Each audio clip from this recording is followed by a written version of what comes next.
Subi Chaturvedi, and thank you very much, Sureshji, for having me today. I'm truly happy and delighted to be part of PR Ki Paathsala. I know you've heard a lot about my journey. I know you've heard about what I've done.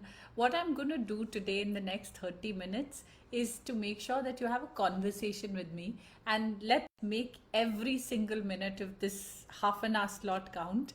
So a little bit about my journey. Of course, Sureshji spoken about where I've come from and what I've really done. But I think this is really special for me. I come from a city called Lucknow, and a lot of it was about learning on the ground. A lot of it came from conversations and stories that were told in old coffee homes. And when you live in a city that's so rich in culture, that is so rich in tradition, you end up becoming a storyteller yourself. So that's why my inherent love for policy advocacy, my inherent joy in public relations, it's about relationships. It is about building lasting conversations. It is about being consistent. It is about making sure that what you're doing is working for your brand, what you're doing is working for your organization.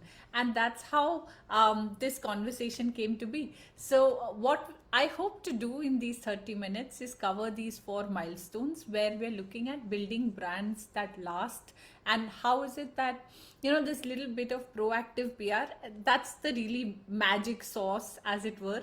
How is it that PR has transformed, and what is it that brands are doing differently in the post-COVID era?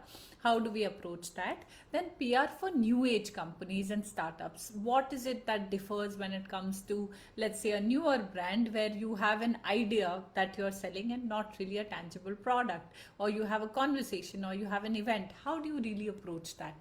And then the most important ideas around thought leadership. So instead of following people, how is it that you can utilize PR? How is it that you can utilize your own earned media to make sure that you're seeding thought leadership ideas?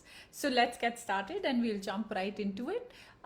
So first things first, let's understand how is it that brands are built which last, and what is it that proactive PR does, and especially in the context of startups, because Atmanirbharta is important, self-reliance is important, and there's nothing that is contributing more to this conversation than our new age entrepreneurs which are looking at innovation first conversations. So broadly speaking, public relations defines how a company communicates with people, and these people can be customers, they can be partners, they can be journalists, they can be philanthropists, they can be politicians, as well as the larger wider public.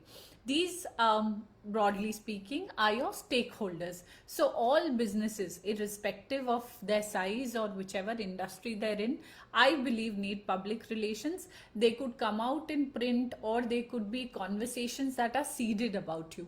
If you look at the Pew Research Center, only 27% of US adults actually trust the information they find on social media, but 56% trust national news media, and 75% trust local news outlets. So this is where public relations professionals outshine their other brethren, getting the messages out on platforms that target audiences actually trust.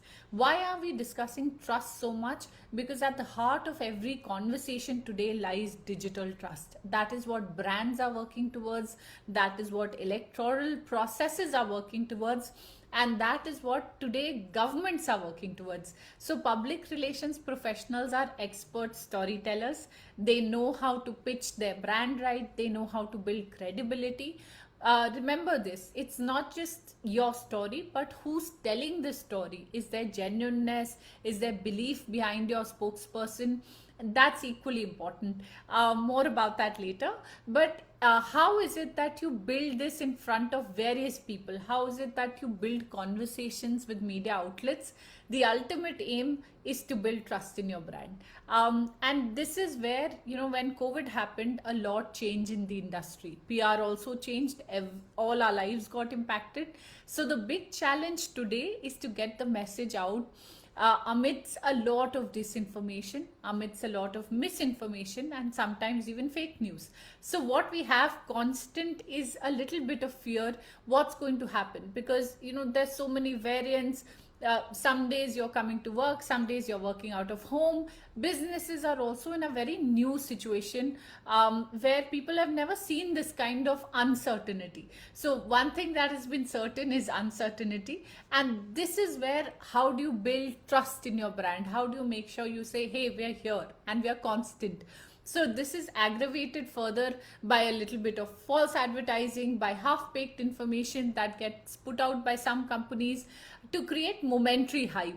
But this eventually ends up backfiring. There are plenty of stories that we've seen recently unfolding.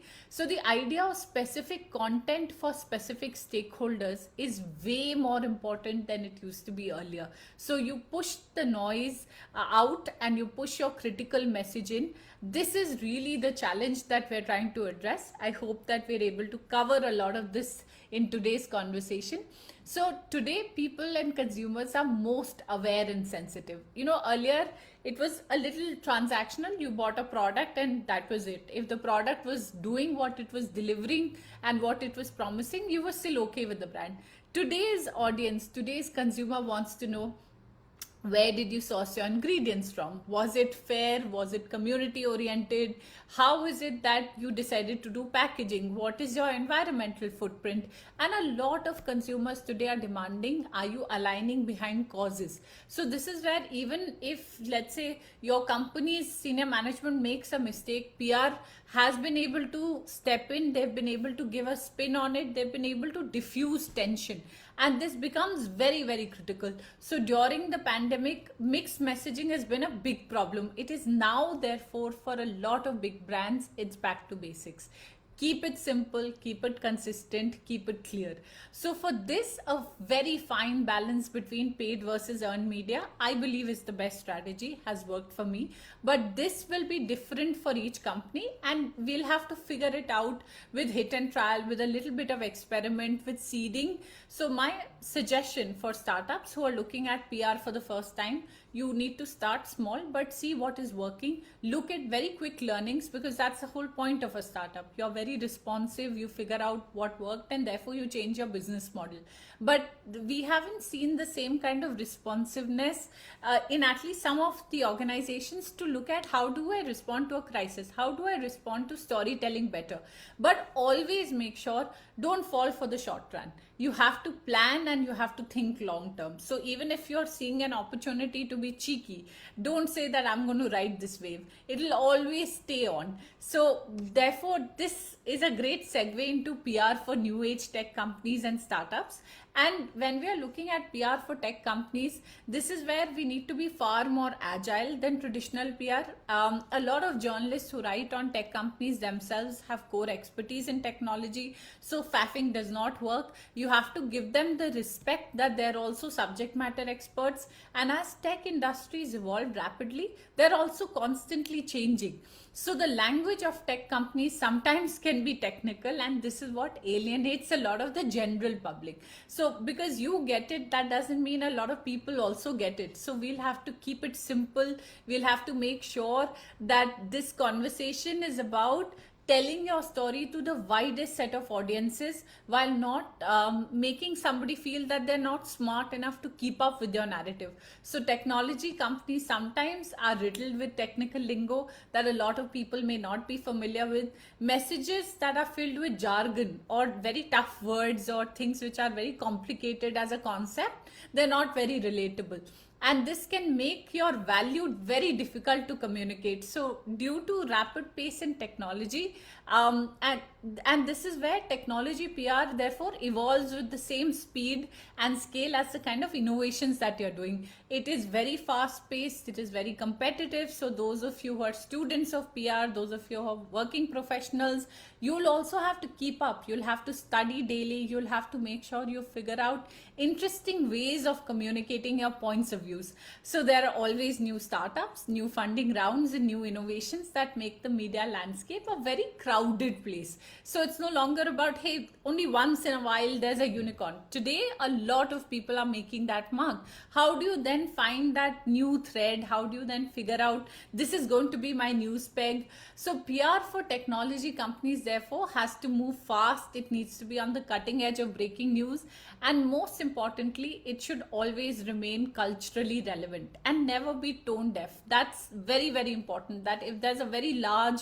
movement that's unfolding, this will no longer be about your company or your product. There's a very large mission where almost the entire country and almost an entire demographic is rallying behind. So you'll have to keep an ear to the ground. That leads me to thought leadership. Are we really doing enough? Is everybody contributing enough? Are we breaking trends? Are we making new ones? I think it's a mixed response. It's yes and no. I think we can certainly do more. And this is where thought leadership, especially for tech companies and startups, is very, very critical. So as I think all of us have heard this at one point in time or the other, investors don't invest in companies, they invest in the founders. So therefore, it is very important for the founders to be visible as experts in their fields. A founder who's visible, he's seen as an expert, is a way more likely influence to consumers to trust the brand. And this really helps. At the same time, investors are more likely to invest in a company where the founder is seen as an industry leader, where you're not just speaking about your company, where you're building bridges, you're building consensus. And a founder who works behind the scenes, of course, very valuable. There are those who've been quiet, they've moved past the tipping point, and only then they've reclaimed their space in the public light. That also works for some people. This will depend entirely on the kind of product and organization that you're discussing. I'm not saying that this thought leadership will not happen in that scenario, but it just gets more difficult. So if there's something very technical and only 4 people know about it, like space technology, then even if you're a little reticent, you don't go out so much more, people will come to you because you're the only one in the space. Where there is clutter, we have to do more. It's expected of us because we live in a country. I come from the state of Uttar Pradesh, as I mentioned. We've been taught from childhood we have to make every opportunity count. So more importantly, thought leadership gives you visibility. It gives you visibility in academia. It gives you more interventions in R&D. It helps you build your bridges in policy circles. This is critical to new age tech and innovative startups. And it's also important that you marry this with causes. How do you get really good talent? How do you get really good people to join your company? This is where what is it that you're doing that's extra counts. So a thought leader will have more chances of taking part in a big decision that's driving policy and affecting industries as well as business. Now let's come to the big picture. So this is where, you were taught the objective has to be metric driven. So whatever communication you're putting out, it should sell. But I think this is where it's important that we look at least the 4 E's. You have to educate today, you have to engage today, you have to enlighten, and sometimes you also need to be fun, you need to be entertaining. So the purpose of PR and the purpose of outreach and communication, I think, has moved past just selling products. This is where starting conversations, this is where owning spaces, this is where shaping narratives has become far more important. So brands will need to own their narratives on what their products and services are, what is it that they do. Otherwise, somebody else will start shaping the discourse for you because channels have become far more democratic. There is nothing that you can do about it then you're in a place where you're responding. So this is where PR can be tricky. How much is enough? How much is too much? How do you strike that balance? What messaging do you focus on? I know some of you would have questions at the end of this conversation. Make sure you write them down. I will come back to you. I will address every comment. Where is it that you need to broadcast the message? Broad or selective distribution? What is targeted PR? And there's so many questions that you need to ponder. So this is where PR needs to be proactive and not reactive. And let me give you some statistics. statistics, 64% of global consumers have claimed to have avoided a brand because of a bad experience they had within the last year. What's equally important is, how did you respond to that customer? What did you do when you got bad press around it? Did you decide to bury the story, or did you decide to engage with the customer? Did you decide to turn a bad experience into a good one? And then did you decide to talk about that as a success story? 46% of them have avoided a company because of its online reputation or negative social reviews. And 28% have made very large decisions like not buying a house or not buying a car if they've seen environmental footprints not being on the basis of the promised statistics. So this is very, very critical. What is the impact? What is the social impact that companies are now having? So where CSR was something that companies did, and a lot of very large companies naturally did that. It is not a good to have, it is expected of you to do good to society. So therefore investors are asking today, what is your social impact? What is your environmental impact? And PR becomes very, very critical in seeding these stories and amplifying the narrative that the company is already building. So some thumb rules now. News travels fast, and I think bad news travels faster. And organizations, no matter how established they are, how safe they may seem, are only as good as the current perception of their brand experience. So your customer interactions with your employees are very critical to your brand reputation. Your reputational risk does not just stop at front lines. I managed a great customer experience. Your employees are also your clients. Having the right people in place has never, therefore, been such a direct link to reputational risk. Your employees today, or your workforce, or your colleagues and your peers, are also your brand ambassadors. They're not just representing the brand, they're responsible for the entire brand experience. So from how the brand will translate into different settings, including recruiting qualified talent into the workforce, to actual individual customer outcomes, your employees can truly make a difference. So every interaction across every possible communication channel matters more than ever before, as customers are equally empowered, if not more, to voice their opinion on whichever form they choose. So knowing that others are listening, instead of leaving things to chance, organizations therefore need to make sure that careful messages, measures to reduce and ultimately avoid reputational risk are put in place by designing programs that are continuously protecting your brand. So in today's world, where negative reviews can be shared with the click of a button and reputations can be trashed in a single 24-hour news cycle, there is absolutely no time to lose. So, sometimes organizations feel that PR is a maybe, it's a good to have, we'll get to it when we are ready. I think it's one of the first port of calls. Like the same way that you think of finance, you think of HR, we need to start planning for good PR professionals, for professionals who tell your stories better, and therefore they're able to communicate the values that you stand for as well. So mitigating reputational risk and protecting your organization as a PR professional is totally your responsibility. And I say that to all the founders who I work with, all the new age companies who I work with. Instead of, to be able to do that, what is it that you really need to do? You start recognizing any existing issues. Instead of just saying that, okay, maybe we can fix this, you need to find the problems first. So problem statements become important, and this requires an in-depth assessment of people, processes, examining the culture that permeates the organization from top to bottom. So start fixing problems that may affect the brand image from day one, and one problem at a time. My second actionable would be create an action plan.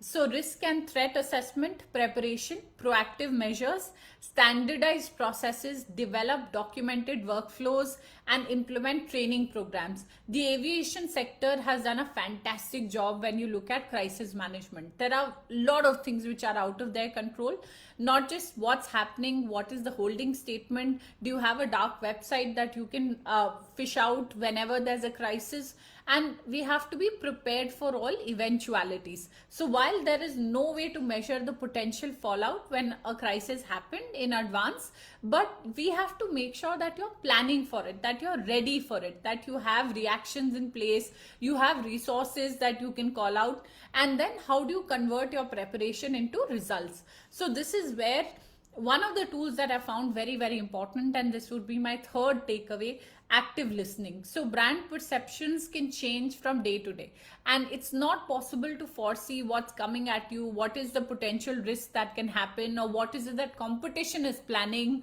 Sometimes you make innocent mistakes that can cost you a lot. So social listening, news alerts, post-hire monitoring, customer feedback, online review management tools, they can track mentions, they can help spot new issues on the horizon, and they can also help you stay proactive. So the best way to manage what's coming next is to make sure that you're fully empowered, that you're fully prepared.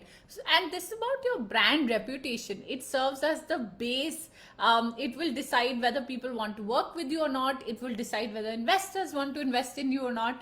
I think it's very, very important that we deploy a lot of resources towards this end. So this becomes very important during customer experience. I have personally seen cases where some proactive listening and responding could have saved the company from countless bad experiences, bad reviews, even police cases. It's just about that first level of experience. Did you hear the grievance of your customer? Were you able to respond in time? And were you able to make sure that you made a genuine attempt at redressal? This comes from a very strong foundation. And I think that's my fourth pillar.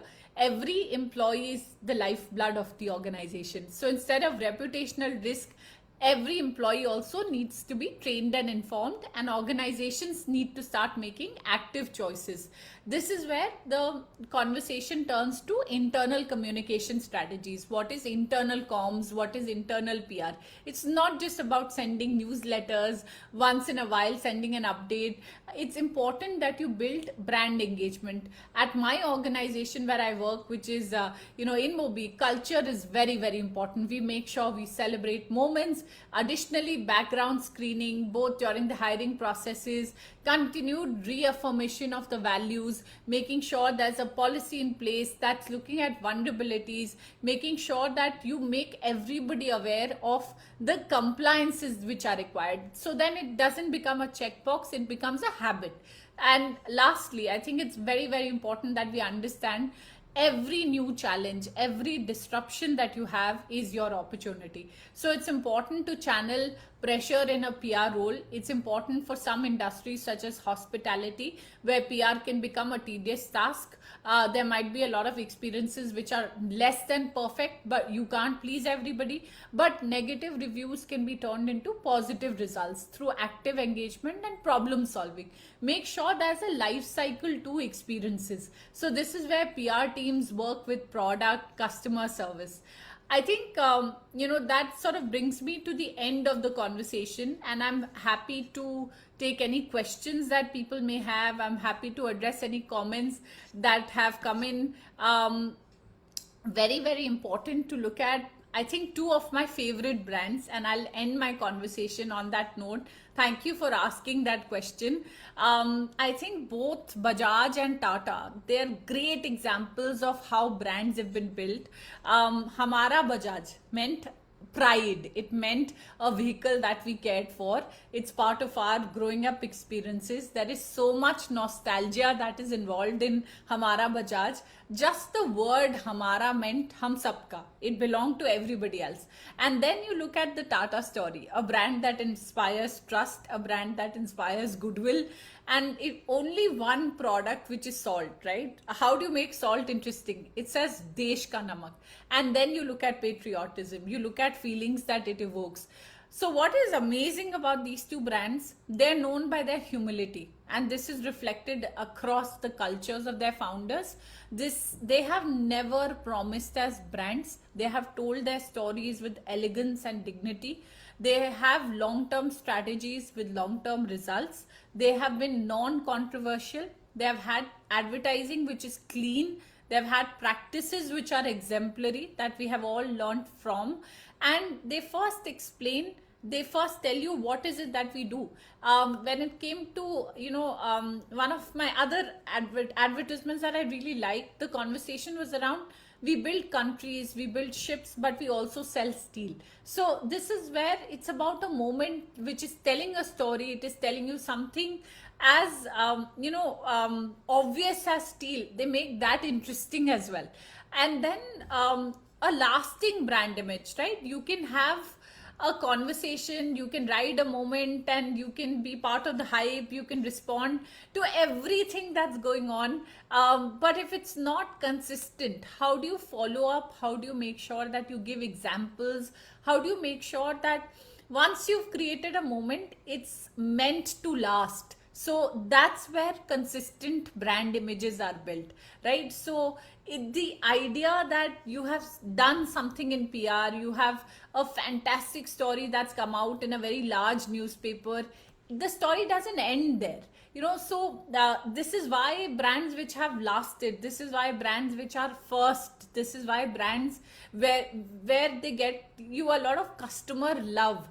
This is where they've thought things through. It's not about abhi ye ho raha hai, so you ride the bandwagon and then you forget about it. That's where the customers have now started asking, aage kya? You said this, but you don't measure up to your brand promise. So the brand promise you measure up when you stand by what you've said, when you display the values of PR in every single experience that people will have when they're either interacting with your people, or when they're interacting with your product, or when they're experiencing even your office spaces. So how you welcome a journalist, to how you engage with them, to how punctual you are, to how much respect you will show to every single stakeholder at every single experience or interaction they have with you. That's public relations in every true spirit and every true sense of the word. I have been, as you can already tell, a very passionate storyteller, and I don't think the profession used to, at least in the 90s, receive enough justice or recognition. And this is where I think it's very critical that a lot of us who are part of the profession also start telling our stories better, also start documenting the case studies that we have created. How is it that you handled a certain situation? This becomes a manual, this becomes a template for the other professionals. And which is why, as I come to the end of this conversation, I am so happy and so delighted that Suresh ji invited me to this Paathsala. When I decided to research, I started thinking of how is it that we have changed as professionals? What is the learning that we have had? So a lot of stories started out with, we'll have a brand communication and then we'll push it out. Now this is a two-way process. Now you have to be more reactive, you have to be more responsive. There's a question which has come in, and they want to understand if startups should go from PR from day one. I think it's very important that you have something substantive to say. So I believe the day you decide to inculcate your product, you need to have a brand story. I also believe, like I was saying, that we shouldn't under deliver and over promise. So therefore, when we are looking at doing PR, the frequency will differ. But from day one, people should know, because a startup is usually solving a unique problem. A startup, like I said, investors invest in people. So this is where who the founders are. You may not have a lot of success stories, you may not have a lot of win stories, but people stories you'll have from day one. You'll have mission stories. And this is why kinds of PR, I think that's a separate class, that probably, technical PR and technology PR, and what kind of PR should you be looking at? So is it brand reputation? Is it corporate PR? Is it product PR? This is where your approach will change. But I don't think PR should ever be an afterthought, that once we've arranged a milestone, once we've reached somewhere, only then we'll start telling our stories. I think it's very important that right from day one, you're thinking PR first, because your stakeholders will exist. Your stakeholders don't suddenly attach themselves to products. It's a smaller set of people that you influence, but the problem that you're talking about, the problem statement that you're addressing, and most importantly, who you are, what your journey has been like, why this question is important. This is why a good brand therefore creates value, it creates interest, it gets other people interested, and therefore you find exceptional talent joining your mission. So from a business to how do you really become a mission, how do you become something where the world should care about your business, you can solve for that if you're looking at doing PR, which is public relations, and not just pushing press releases. So I think it's very, very important that we have this in place. And yes, you're right. When it comes to crisis, I think this is when you realize, when budgets are cut, when you don't have too many resources, when you're going through a difficult time, the relationships that you've invested in and the relationships that you've built over time with friends from the media, with your stakeholder groups. PR is also equally important with communities. So we forget that it's not just the media, it's the influence that you carry with your customers, with your fan groups, with people who you've engaged with the social impact that you have created. All of that is part of PR. I think it's more experiential today. And with those words, I want to end the conversation. Very, very delighted, and thank you once again for having me, and very happy to continue this as a series as well. Thank you so much.